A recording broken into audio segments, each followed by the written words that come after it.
kale mwenna abasaasira ffenna nze nalimbaddeko ne Kiiza Besigye, nalimbaddeko ne Museveni, namala nabo emyaka egiwera mu 6 kumpi 7 very closely nga ndaba ki kye bakola n'ebiki bye baliko, nemmanya enkola yaabwe, nemmanya buli kanyomero ke baalimu, kyensonga lwaki nayabulira Museveni.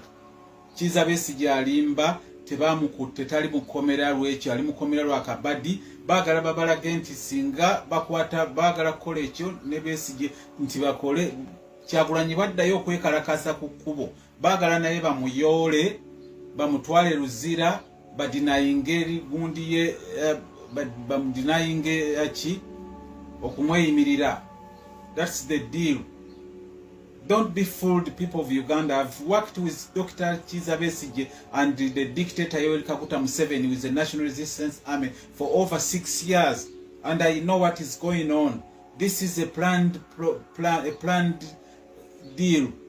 It's a done deal, government job for Kiiza Besigye to go in Luzira. They are planning to arrest the NUP leaders to take you to Luzira for good.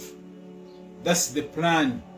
It's the reason why Kiiza Besigye gone in to sacrifice himself to go in, that if any of the NUP leaders arrested again, he will never come out of prison. Particularly Robert Kyagulanyi Sentamu. They are targeting him. That's the target. Besigye to be in Luzira prison is the target. They are targeting Robert Kyagulanyi Sentamu. There is nothing else. Museveni tatudde. Bannange mwebazanga nnyo Robert Kyagulanyi Sentamu, yajja nnyo. Ye muntu omu mu Uganda asinga, omuntu asinga amazima mu nsi Uganda ali omu bwati, ye Robert Kyagulanyi Sentamu. Olwekyo mulekerawo okubafuulinga. Don't be fooled around. Kiiza Besigye is not fighting for you. Kiiza Besigye is planning a coup. This coup is to be in prison, and then they try. Aba FDC n'abebibiina ebirala bonna bavuddeyo, abo bonna ba propagandist babalimba lwaki temwatoterawo Kiiza Besigye omubiri. Kiiza Besigye okumuterawo omubiri yali ludda wange okulonda kutuuse. Lwaki Kiiza Besigye yagaana okwegatta ne NUP? Lwa nsonga emu nti kubanga akolera Museveni. Kiiza Besigye emyaka 2 amaze ng'agirwanirira kujjako Museveni gy'alema.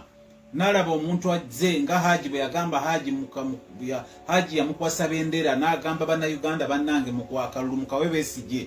Lwaki Besigye nga munnayuganda yeeyita munnayuganda omukiga ow'erukungiri n'agaana okugamba nti omusajja ono muganda, mbadde n'abaganda bangi, kankwasa omuganda ono naye omumuli agende, n'abawagizi bange bonna mbawaddeyo. Nedda, yasalawo asigale n'ekibiina kye, ate ne bavolongota ne batandika okubuzaabuza ne Mugisha muntu nti ate nabo baawukanye batanganye omukiga n'omukiga. Besigye ne Mugisha muntu bava mu kitundu kimu, bonna bakiga, baana ba Lukungiri. Epate yabagaana okukola pate emu ne bayawulamu ne bakola pate omuli omu n'akola yiye. Lwaki? Mwe temwebuuza ekyo bannayuganda nga temunnabagenda wala. Don't you ask yourselves why Kiiza Besigye omukiga and Mugisha muntu omukiga, and they are all a fighter from the bush. They've been together for years in a university and whatever, but they could not come to understand each other to form one party. They decided each one to do his own. Ne bamala ne baleta nono tumukunde naye n'akole yiye. It's Sukana, the same person.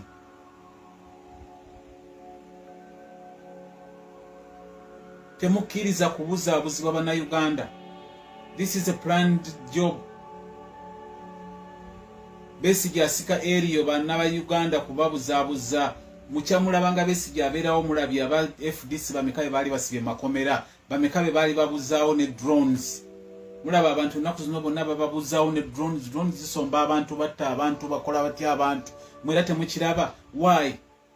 Kati ba propagandist batandise okulimbalimba lwaki NUP lwaki teyegatta ne gundi, lwaki tebagenda mu iPod. Ebyo byonna kubuzaabuza bannange. Musituke tulwanirire eggwanga lyaffe. Mwenna bannayuganda mumanye nti Uganda first. Nve mu byagundi akoze gundi agize gundi Uganda first.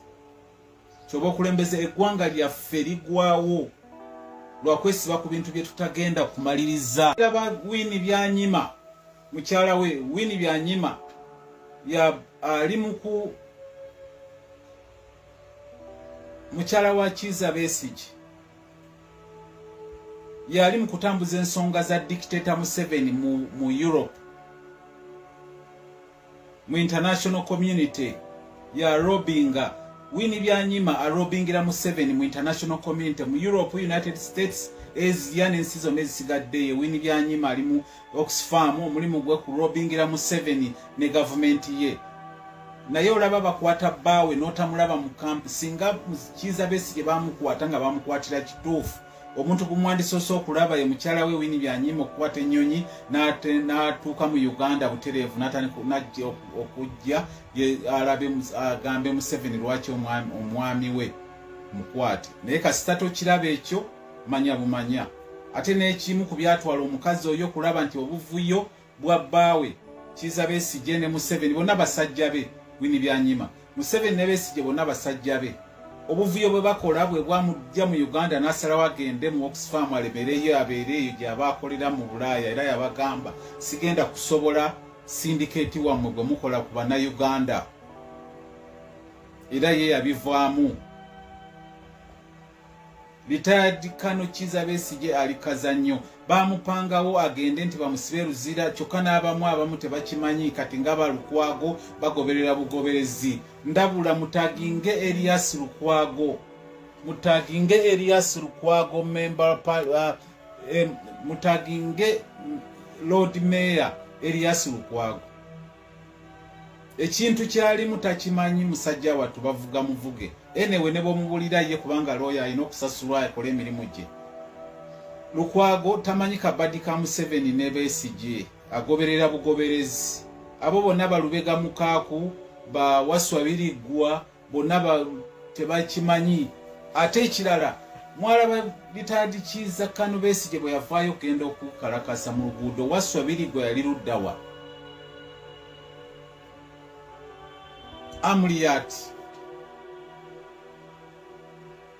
Amuriat yakulira FDC. Lwaki Besigye yajja okwekalakasa? Yekalakasa ngani wa kibiina ki? Nga Munnayuganda oba okwekalakasa nga Munnayuganda yandigendedde mu kibiina kyawagira ekya FDC. Naye olw'okuba bali mu kabadi, akabadi ke balimu nga bwe mukalaba, temukkiriza bannayuganda okugenda kukuba okwekalakasa ebyo ebitali bya Kiiza Besigye byalimu. Temubeera sympathetic n'akamu kubanga bali mu kabadi.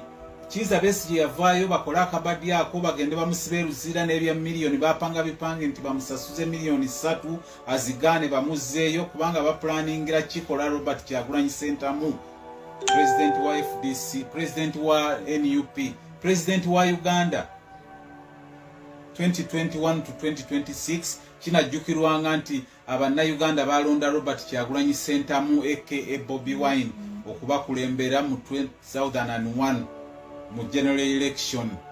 Olw'okuba byabakama yayita mu Museveni yayita mu byabakama, ensi mu byabakama Museveni yalagira byabakama nti tokikkiriza era mumpe government again. Byali byapangirwa dda.